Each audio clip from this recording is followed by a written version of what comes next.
ওং নমো ভগবতে বাসুদেবায়। আমার প্রিয় দর্শক বন্ধুকে আমার আন্তরিক অভিনন্দন, শুভেচ্ছা ও ভালোবাসা জানাই। আমি আশা করি অনাদির আদি গোবিন্দের অশেষ করুণায় আপনারা সকলেই কুশলে আছেন। আজ আপনাদের সামনে বিশেষভাবে গুরুত্বপূর্ণ আলোচনা করতে চলেছি। একদিকে দেবগুরু বৃহস্পতি, অপরদিকে দানবরাজ রাহু রাশিচক্রে এমনভাবে অবস্থান করছে যে একে অপরকে দৃষ্টি দিয়ে রয়েছে, তা নবম দৃষ্টি। তাই কর্কট রাশি বা কর্কট লগ্নের জাতক জাতিকাদের ক্ষেত্রে এই দুই গ্রহের গোচর ফল কেমন কি হতে পারে তা নিয়েই আমি আচার্য কমল শাস্ত্রী আপনাদের সামনে এই ভিডিওতে উপস্থিত হয়েছি। আপনারা হয়তো কেউ কেউ জানেন দেবগুরু বৃহস্পতির দৃষ্টি অমৃত সম, আর অপর দিকে রাহুর দৃষ্টি একেবারে তার উল্টো, অর্থাৎ প্রচণ্ড অশুভকারক। বৃহস্পতির মধ্যে দেখুন জ্ঞান, প্রজ্ঞা এবং আধ্যাত্মিকতা এবং ধনকারক, বিদ্যারও কারক ও পুত্রেরও কারক। জন্মকুণ্ডলিতে বৃহস্পতি ও নবম ভাব অর্থাৎ আধ্যাত্মিকতা নির্দেশ করে, এবং যে জাতক পূর্ব জন্মে কতটা পুণ্য কর্ম করেছে, বৃহস্পতি যদি বলবান এবং শুভ ভাবস্থ হয় তাহলে জাতক দৈব অনুগ্রহ লাভ করে থাকে এবং যে কোনো বিপদ আপদ থেকে অতি অবশ্যই পরিত্রাণ কিন্তু পাই। রাহু ছায়াগ্রহ হলেও কাজকর্মে রাহু শনির মতো, কেতু মঙ্গলের মতো। মানব জীবনে এদের কার্যকারিতা ও প্রভাব অস্বীকার করার উপায় নেই। তবে রাহুর মধ্যে কি কামনা, বাসনা, লোভ, লালসা, ভোগ করার প্রবণতা এবং হঠাৎ কিছু ঘটনা ঘটাবার প্রবণতা ইত্যাদি ইত্যাদি কিন্তু নির্দেশ করে থাকে। বৈদিক জ্যোতিষে নৈসর্গিক শুভগ্রহ হচ্ছে বৃহস্পতি এবং আস্তিকের প্রতীক, আর রাহু হল নাস্তিকের প্রতীক, চণ্ডালকারক গ্রহ।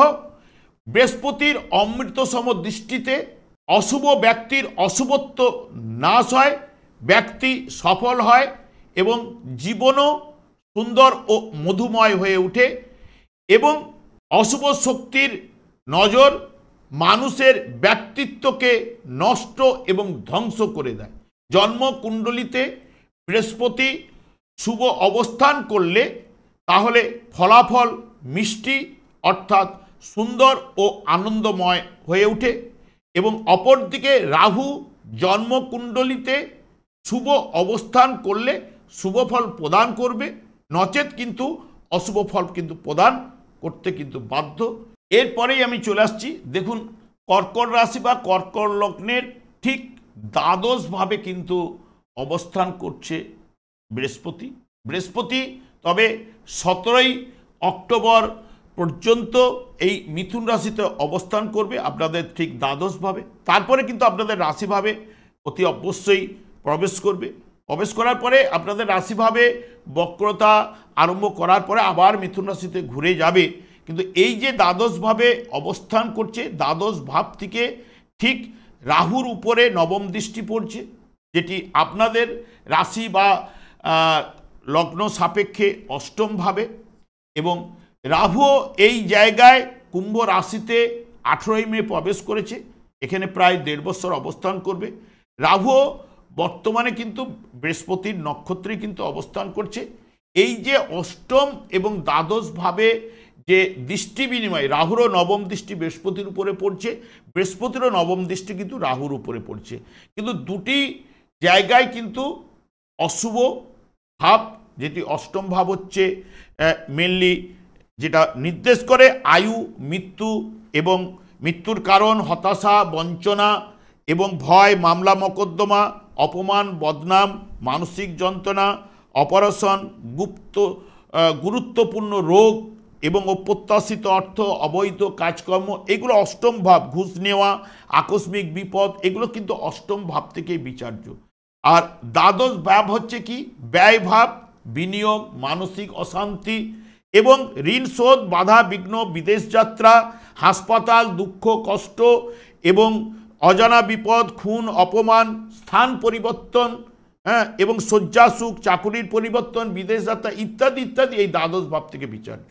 আর অষ্টম ভাব থেকে তো এমনিতেই মেনলি অপ্রত্যাশিত অর্থ হলেও শুভ হলেও কিন্তু এখান থেকে বাধা বিপত্তি হতাশা মানসিক যন্ত্রণা এগুলো অষ্টম ভাব থেকে বিচার্য। কিন্তু দুটো গ্রহই কিন্তু এই জায়গায় যেটা অবস্থানটা কিন্তু ভাবে যে অবস্থান করছে সেটা কিন্তু অশুভভাবে অবস্থান করছে। তবে এই জায়গা থেকে বৃহস্পতি নিজে চতুর্থ ভাবের উপরে দৃষ্টি থাকছে, রাহুরও ঠিক চতুর্থ ভাবের উপরে দৃষ্টি থাকছে এবং আপনাদের রাহু কিন্তু দ্বিতীয় ভাবের উপরে রাহুর দৃষ্টি থাকছে আপনাদের অর্থের উপরে। তার সঙ্গে সঙ্গে আপনাদের ঠিক নবম ভাবে ভাগ্য ভাবের উপরে রাহুরও দৃষ্টি থাকছে। এই জায়গাগুলোতে রাহু দৃষ্টি দিচ্ছে। তবে বৃহস্পতি নিজে চতুর্থ ভাবের দৃষ্টি দিল, অষ্টম ভাবে দৃষ্টি দিলেও রাহু এখানে বৃহস্পতি আপনাদের ষষ্ঠ ভাবের উপরেও দৃষ্টি থাকছে এবং তার সঙ্গে সঙ্গে নবম ভাবের অধিপতি গ্রহ এবং ষষ্ঠ ভাবের অধিপতি গ্রহ। বিশেষ করে কর্কট রাশি বা কর্কট লগ্নের জাতক জাতিকাদের ক্ষেত্রে আমি একটা কথাই বলবো, যাদের জন্মকালীন যদি ধনু রাশিতে রাহু যদি অবস্থান করে থাকে তাদের ক্ষেত্রে এই 1.5 বৎসর কাল নানান দিক দিয়ে কিন্তু সমস্যা তাকে ভোগ করতেই হবে। আপনারা মিলিয়ে নেবেন, যাদের রাহু এই ধনু রাশিতে অবস্থান করছে নানান দিক দিয়ে শারীরিক টুকটাক ট্রাভেল থেকে নানান সমস্যা হঠাৎ হঠাৎ তার জীবনে কিন্তু ঘটবার সম্ভাবনা আসার কিন্তু রয়েছে এবং তারা সতর্কতা অবলম্বন করবেন বা যদি মনে করেন কাউকে না কাউকে পরামর্শ নিয়ে থাকলে আপনাদের ক্ষেত্রে কিন্তু ভালো। তবে এই জায়গায় যেহেতু বৃহস্পতি দ্বাদশভাবে অবস্থান করলেও নিজে কিন্তু যেহেতু আধ্যাত্মিকতা এবং বিশেষ করে যেহেতু দ্বাদশভাবে যে অশুভ ফল একদম পুরো মাত্রায় বৃহস্পতি দেবে তা কিন্তু নয়। হয়তো রাহুর দ্বারা যদি জন্মকালীন গ্রহটি যদি আপনাদের বৃহস্পতি পীড়িত থাকলে রাহু আবার তাকে আরও পীড়িত করার চেষ্টা করলে তখন তাদের ক্ষেত্রে অশুভ প্রভাবটা বৃদ্ধি ঘটতে পারে। নাহলে জন্মকালীন যদি রাহু বলবান এবং শুভ থাকলে অতি অবশ্যই এই জায়গা থেকে বৃহস্পতিরও যেহেতু নৈসর্গিক শুভ কারক গ্রহ, এখানে প্রথমত আধ্যাত্মিক চেতনার বিকাশ অতি অবশ্যই দ্বাদশভাবে থাকার জন্য ঘটাবেই এবং হিতকর কাজকর্মে ব্যয় বৃদ্ধি ঘটাবার সম্ভাবনা এবং দান ধ্যান করার মানসিকতা, কোথাও কোনো মন্দিরে গেল সেখানে ভাণ্ডারি দিল, এরকম ব্যাপারটা ঘটতে পারে এবং চতুর্থ ধর্মীয় ব্যাপারে মানসিক বা মনোনিবেশ করতে পারবে এবং পঞ্চমত দ্বাদশভাবে থাকলে পড়াশোনার ক্ষেত্রেও কিন্তু আগ্রহ, যেহেতু চতুর্থ ভাবের উপর দৃষ্টি রয়েছে, অগ্রগতি এগুলো কিন্তু নিয়ে আসবে এবং ষষ্ঠত কর্ম বা পেশা কারণে কাছে পিঠে ভ্রমণও কিন্তু দিতে পারে এবং সপ্তমত পিতার স্থাবর সম্পত্তি বাহন লাভ এইগুলো কিন্তু পিতার দিক দিয়ে হবার সম্ভাবনা কিন্তু দিতে পারে। জন্মকুণ্ডলিতে যদি বৃহস্পতি যদি দুর্বল থাকলে, এখন রাহুর দৃষ্টিও বৃহস্পতির উপর পড়ার কারণে প্রাপ্ত ধন থেকে বঞ্চিত হতে পারেন এবং আত্মীয় বিচ্ছেদ এবং ক্রোধ বৃদ্ধি, রেগে যাওয়ার প্রবণতা এই জায়গাটা কিন্তু চলে আসবে তখন এবং ঠান্ডা লাগা এবং নিরাশা দেখা দিতে পারে এবং ব্যবসা বাণিজ্যে ক্ষতির সম্ভাবনা বা মন্দাভাব এগুলো কিন্তু দিতে পারে। মানসিক অশান্তি, শোক, তাপ, নানান আশঙ্কা এইগুলো বৃহস্পতির মাধ্যমে আপনারা পেতে পারেন। তবে বৃহস্পতি আপনাদের ক্ষেত্রে অনেকটাই সাপোর্টিং করবে, এইটুকু আপনাদের বলতে পারি। তবে যার জন্মকালীন যদি ধনু রাশিতে রাহু যদি অবস্থান করে থাকে তার ক্ষেত্রে নানান সমস্যা বৃদ্ধি পেতে পারে এবং রাহুও জন্ম কুণ্ডলিতে যদি শুভ থাকলে অষ্টম ভাব থেকে বিশেষ করে অপ্রত্যাশিত অর্থ, এই যে লটারি, ফাটকা, শেয়ার এগুলো কিন্তু দিতে পারে, কারণ দেওয়ার সম্ভাবনা কিন্তু রয়েছে কিন্তু অষ্টমভাবে বসার কারণে এবং স্ত্রীর আত্মীয় স্বজনের থেকে লাভ, মানে যেহেতু সপ্তম ভাব জায়া ভাব, তার দ্বিতীয় ভাব অষ্টম ভাবে যেহেতু রাহু রয়েছে এবং সেই কারণে স্ত্রীর বিশেষ করে আত্মীয় স্বজন থেকে কিছু না কিছু লাভ করলেও করতে পারেন বা অপ্রত্যাশিত অর্থ সম্পদ এগুলো নিয়ে আসতে পারে। প্রথম সন্তানের গৃহ সম্পত্তি যানবাহন লাভ এই রাহু কিন্তু করাতে পারে যদি জন্মকালীন শুভ থাকলে এবং এইগুলো বেশিরভাগ ক্ষেত্রে এগুলো আনতে পারে।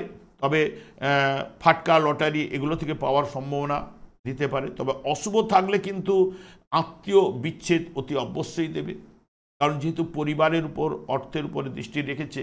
স্বাস্থ্য বিষয়ে অষ্টমভাবে থাকার জন্য স্বাস্থ্য বিষয়ে দুর্বল ভাব বা শারীরিক অসুস্থতা আনতে পারে, আর্থিক চাপও বৃদ্ধি হতে পারে এবং সম্পত্তিগত বিরোধ চতুর্থভাবে যেহেতু দৃষ্টি দিচ্ছে, এবং মায়েরও চতুর্থভাব যেহেতু মায়ের জায়গায় রাহুর দৃষ্টি পড়ছে, বৃহস্পতির দৃষ্টি থাকলেও তবুও মায়ের শারীরিক টুকটাক ট্রাভেল এগুলো আনতে পারে, মানসিক চিন্তা এবং পিতার ক্ষতি, যেহেতু নবমের দ্বাদশে রাহু বসে রয়েছে, পিতৃভাবকে দৃষ্টি দিচ্ছে, তাহলে পিতার ক্ষতি বা ব্যয় বা পিতা হসপিটালাইজেশন হতে পারে বা ভর্তি হতে পারে এইগুলো, এবং মানসিক দিক দিয়ে একটা শুভ থাকবে না এবং নিরানন্দ ভাব এগুলো বিশেষ করে নিয়ে আসবে।